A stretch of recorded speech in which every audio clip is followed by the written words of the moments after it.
This is Sonia Wagner representing PCA families in one of our recordings that capture lived experience and best practice evidence-based learning that assists kinship, permanent and adoptive parents and carers in supporting young people. PCA Families has a zero tolerance of child abuse and follows child-safe standards. I would like to acknowledge the traditional custodians of the land and pay respect to elders past and present and express our intention to move together to a place of justice and partnership. Today we are speaking about intercountry adoption and Matrescence with Melissa Christian. Melissa was an early childhood educator before becoming an intercountry adoptive parent of 3. Her journey to motherhood held a few surprises, one of which was a type of post-adoption depression where expectations of a joyful motherhood and immediate connection were not the reality. Welcome, Melissa. Can you tell Thank us you, a little bit Sonia. more about your journey and the experience of becoming a mother? Sure. So thank you so much for this opportunity to share with you. You're welcome. So yes, I'm an adoptive mother of 3, Mhm. and we adopted our first child after a 7-year wait in the adoption process itself. Wow. We planned to adopt from China, but lots of things happened with the China program, and they kind of slowed down their process quite a lot. And we ended up with a letter stating that we had a 22-year wait. Oh, So we figured whoa. that we didn't want to be up in our late 50s adopting. Yeah, good point. Yeah. So then we discovered the Special Needs China program, where they allocated children to the world basically, and social workers would choose children for families. And as we started that journey, we obviously had to look at different special needs that we were willing to accept. And one of them was a condition with the heart. Okay.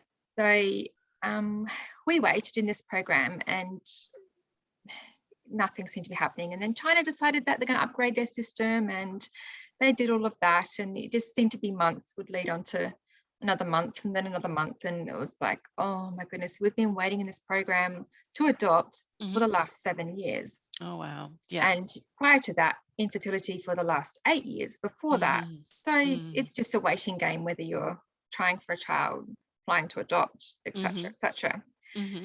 And then finally, we had a phone call from a social worker of a little boy in Taiwan who had a heart condition, and he was offered to Australia.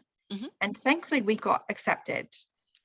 So then, because we didn't have a file with Taiwan, we had to madly get our paperwork together. So it was about a 9-month pregnancy. Wow. To apply to adopt and be accepted, and that was all going nicely and smoothly. And we suddenly got a phone call one day asking us, can we be in Taiwan by the weekend? This is on a Monday. Wow. Because we had to attend court process over there. So we did this, not having any idea about getting to Taiwan in a matter of 5 days, but we did it. Yes. You do anything. Yes. You know that this is your chance. So yes. Wow.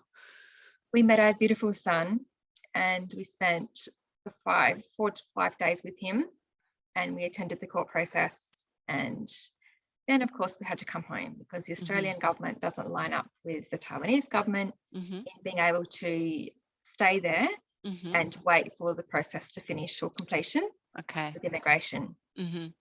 So like our lovely European neighbours, they are able to stay in country while the process completes, and then take the children home 1 to 2 weeks later. Yes. So we came home, and I guess with all of the waiting, this was the hardest waiting I've ever done in my life. Oh, yes. So it was a very painful experience flying out of Taiwan and just knowing that a piece of your heart was left behind. Yes. Yes. Because there's a Must little feel boy like there it's never going to actually happen, I imagine. So yeah. It's just really, really traumatizing. Yes. Yeah.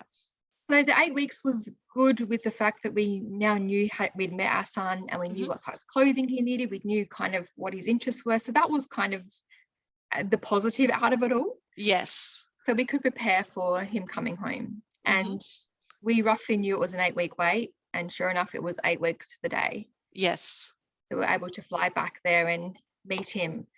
But those 8 weeks, I tended to build up a little wall around myself to protect my heart. Right. Because you're feeling very fragile. You're about to become a mother, and it's this whole new world opening up to you. But of course, you protect yourself because you know the hurt. You've had hurt from infertility for me, and the adoption process was slow. So you protect yourself as much as you can. And I think this little wall I'd built up just made it that little bit harder to form attachment and bonding. And I really struggled that first week while we were in Taiwan before we met the birth family. I didn't feel, what does a mum feel like? Yes, I had all the care needs for a son down pat. I'm an early childhood worker, like you mentioned. The caring, there was no issue with that. I had his routine so that I was all over it. Yes. But feeling like a mum, like, what is it supposed to feel like? Am I meant to change overnight? Does the instant he land in my arms, I become a mum? Where does all that feel? And I just kind of really struggle with that. And we met the birth family on the Friday, and it was a hard morning for me. Yes. To get myself there, and I just wanted to delay it as much as possible. I mean, adoption, yes, the court signed, everything's signed and sealed, but you still feel like that real uneasy feeling of what if. Okay, yes. So we met the birth family, and she reached out to take our son to hold him, and of course, part of you goes, that's my child. Yes. And he rejected her. Oh wow. Oh yes. dear, that did not sit with me either. Yes. I just felt really uncomfortable that this is the birth mother and he's just rejected her in favor of us. Yes, it was a nice warm fuzzy feeling, but it was also kind of an unsettling feeling. And I just felt I had to sort that out. So I set up a little play area on the floor with the toys, and I invited her to come down with him, and I left them to have some time together. So this is her goodbye. Yes. And so they did, and they had their little moment together, and I felt much more at ease after that, and I could walk out of that building going, I'm okay with this. Yes. I feel so much better. He's just claimed me as his mother. Yes. And I think we're right. We can go forward now. Yes. But I still struggle with this feeling of, I guess, just not feeling it.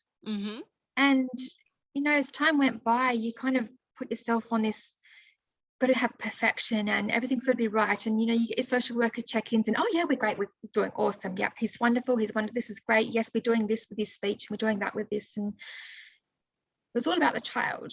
Yes. And you give yourself to the child so much, and you support the child because you're so in love with this child that you finally have. But you're not realizing how depleted you're becoming in your own self. And I do feel that I became to a point where I was not coping as a mum. And I ran out. I was empty. I remember feeling, what a thankless job it is being a mum. Yes. I had to ring my mother up in tears going, oh, thank you so much for everything you did for me, for wiping my nose and my bum and all these things. It just, it was just this really big awakening of, wow. Yes. And in a split of the woman I was, had a career beforehand, and now I'm just nobody. Yes. I'm just giving to everybody and I have nothing for myself. Yes. So it was a really, really hard time, and struggled a lot with that. Yes. And so we kind of kept on going, and we applied to adopt a second time. And I think you kind of get yourself to a place where you're okay, or you feel, or you're pretending that you're okay. Okay. Yeah. But you're not really meeting that inner need. That's still that unsettling feeling. There's something just not right on the inside. And so we applied to adopt, and we were allocated 2 girls. And it was just felt so right. And the process was very quick this time. We only had, from allocation, we was in Taiwan less than 3 months later to attend to court. Wow. And it was incredible meeting these 2 little girls. One was 2 years and 4 months, and one was nearly 12 months old. And here we are, a family of 3. Like, wow, we're an instant family. This is great. More than we ever dreamt of, really. Just pinch yourself going, is this real? Like, really? Yes, and absolutely. It was incredible. Yeah. So that was all good, and we attended court again, and we came home, and we only had 3 weeks at home, Mm-hmm. and then we were asked to go back and pick up the girls. So we did. Mm-hmm. We were lucky enough to have some time in Taiwan and share more of the culture with our son Mm-hmm. as well. That was really good for him. And then we brought our girls home, but just prior to bringing our girls home, Mm-hmm. our social worker put us in contact with one of the support workers from Relationships Australia, who Yes. works solely with adoptive families. Yes. And I just had a great conversation with her, Mm-hmm. but not one part of it did she recognize or understand what it was like to be an adoptive mother. Okay. She understood the child trauma. She understood the additional needs. She Mm-hmm. understood all the psychiatric help needed for adoption, Mm-hmm. but she didn't understand me. And I Okay. was left with this empty feeling of, well, where's our support? Yes. And so in the couple of weeks before we actually went over for the court session in Taiwan, I started doing some research. I got in touch with Relationships Australia and got in touch with the different support agencies, but we were living quite remote at South Australia at the time, and Mm-hmm. there was nothing available for us. Wow. Nothing at all. Wow. So it did kind of leave me feeling a little bit empty, but of course we rushed into the next adoption and everything kind of just went out of control. Yes. Adoption happened, and yes, it was great, and brought these 2 little girls home and family's complete, and we roll into the next one. And of course my son, he really struggled with having 2 in the family, and Mm-hmm. that was kind of a really tough time for him. Mm-hmm. And then we had some things go on in the family, and we ended up moving interstate to Queensland, where we are now, Mm-hmm. to be closer with family. And I just still wasn't feeling, something was still missing. I just was being torn apart inside. Mm-hmm. Yes, the adoption was going smoothly. Mm-hmm. The attachments were going great. Mm-hmm. I did some therapeutic parenting courses. I did circle of security courses. They were wonderful. They were helpful. I needed them. But there was still something that just wasn't sitting with me. And by chance, I happened to pick up a parenting wellbeing magazine, Mm-hmm. and I happened to flick through it. And there's this article about matrescence. Mm-hmm. Oh my goodness. This was me. This was my light bulb moment of realizing, everything I've been feeling as a mother, like my economic lack, my social, my cultural, my emotions, so many parts of me all just came together in that moment. And I was like, wow, this is what I needed to hear. Mm-hmm. And I got in touch with Amy Talika-Baz, who runs Mama Rising with the Matrescence formula. Yes. And wow, I did a podcast with her, and I was like, this is the adoption world. My goodness, we feel these things too, like biological parents do. Yes. And just having that acceptance and recognition that what I was going through is what all mums go through. Okay. Yes. Yes, we do have additional traumas with adoption and fostering and kinship care and permanent care. Of course we do. Not taking away from the children at all. Mm-hmm.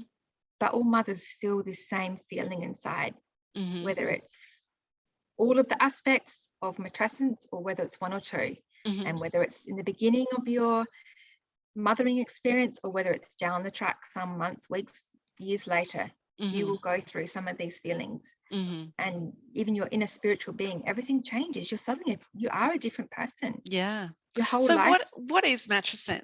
Can you just tell us briefly how would you define that? Yeah. Okay, so matrescence really is the physical change that most the biological mothers would go through. But I too went through a physical change. Because my whole focus was on my child, I stopped eating. Okay. Yes. So my physical did change in that aspect. Yes. And maybe others would go the other way. Your hormones changed. For the first time with my second adoption, I really felt that maternal pull. And my hormones did kick into gear and something was going on. Yes. Your emotional status, like your world is turned upside down. Your emotions are crazy. You've just suddenly got this beautiful child, and there's so many conflicting emotions that you go through. Yes. With yourself. Yes. There's your social aspect. Suddenly your friends have disappeared. Yes. Yeah. There's no one to talk to. No one understands. They've all moved on. You're moving on. Your cultural, who you are as a mother in the world. and your Everything economic, changes. Yeah. exactly, your economic, suddenly you don't have the income, you don't have your independency anymore. Everything is gone. And of course your spiritual, you as a mother, your whole life revolves around this life that you're caring for, and you're giving it everything, and yes, your self inner identity changes. yes, definitely. So So Matrescence is just bringing all those things to the forefront and just putting out there, this is what you're going through. yeah, absolutely. So how did you work with that? Did you find a group that you could then share with? What sort of things sort of helped you with, obviously you had that light bulb moment and you could then recognize what was going on. What did you do from there? So Amy Taylor Kvass, she started a workshop, and she just ran a really short course through Mama Rising. And it just gave me, this was like, yes, I need this. I need this for myself, first of all. I knew I needed healing. I needed to put the guilt and the shame away from what I had experienced, my feeling of less than moments of a mother. And so I started working on myself first. Okay. And then I realized, you know what? After talking to other adoptive mums who have been friends right from the first adoption, they felt these things too. So I just started to kind of launch out into the Facebook world and created a group for adoptive and foster mothers.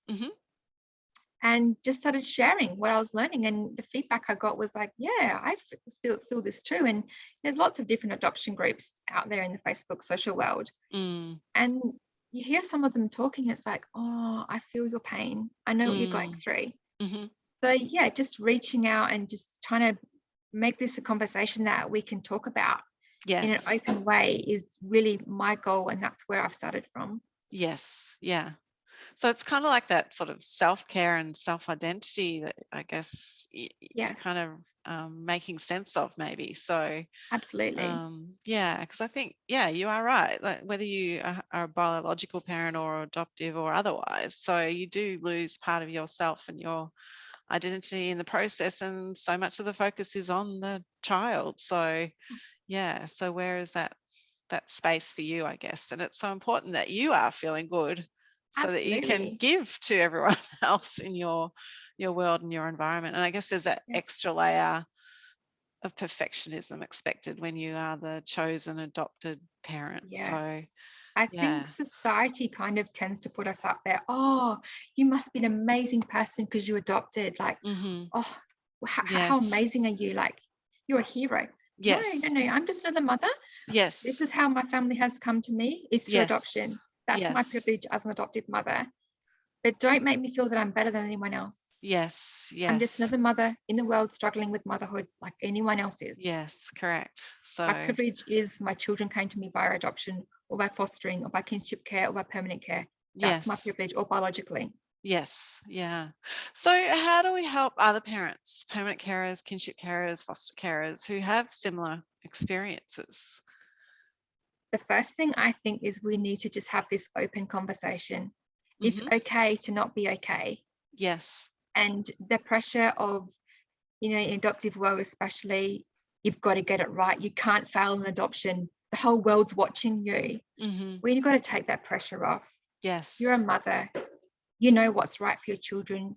You know what's best. Yes. Sadly, whether it's adoptive, foster, or biological, there are failed families. We get that. Yes. But we need to take the pressure off that it's okay to admit I'm really struggling. Your children are not going to be taken away from you. There is no threat of you never being able to foster or adopt again, because we get it. Mothering is hard. Motherhood is hard. Yes. And that's okay. Yes. Because today you're struggling. Tomorrow I'm here to help you, and we can do this together. Yes. Yeah. We can go forward together. And I think the whole adoption, foster, kinship care, permanent care organizations need to just relax a little, and let's support families to do this in a really productive way. Mothers will always make sure their attachment and bonding is there. We don't need to tell them that. They know that. We feel it. Yes. But yeah, we need to be a little bit more open, and maybe we need to look at a buddy system, whereas I'm coming into adoption, I'm not sure what the process is and how it's going to be. Okay, here's a mother who's been through it. She gets it. Let's buddy them up and let's make a Yes. community. Let's make a Yes. village. Women miss out on a village. Our Western society is so, go and do this on your own, get on with it, get back to perfect, just forget about mothering. You just get on with life. You got to have your house, you got to have your car, you got to have all this. No, let's go back to the village. Yes. Yeah. And I really love, like, Eastern life and tribal life is about looking after the mother. And the first 2 weeks, 60, 90 days is feeding the mother healthy foods. It's looking after her family for her so that she can recover from the birth. And adoptive and foster mothers go through that birthing experience too, just in a different way. Yes. And I think if we can be there and help them to understand that we've got your back, we're here for you, and you've got this. Yes, absolutely. So I did speak to somebody else in the adoption space a little while back. So and she had been studying what happens when the adopted child becomes a parent, and sort of the grandparents' involvement with their grandchild. So and the research was showing that person needs to be really actively involved. The adoptee needs them to be very actively involved. So it's similar to what you're saying there. So absolutely. Yeah. So you found some post-adoption services and other things that worked for you. So what sort of things were they? So therapeutic parenting is great. Like, I cannot recommend that enough. It really gives you the tools that you need to take a step back from your perfectionism. Yes. And to understand, about guiding their behavior in a right way. And supporting children and the psychological security, like, that was wonderful. I heard about it years ago, and when I did it, I was like, yes, this is great. It's about the attachments and bonding, and that is really, really important. And I do believe Relationships Australia has some fantastic support workers who do get it and who are there supporting families. And I've heard some really, really great stories of the supporting adoption foster supporting networks. There are some people who are definitely meant to be in those fields as support workers.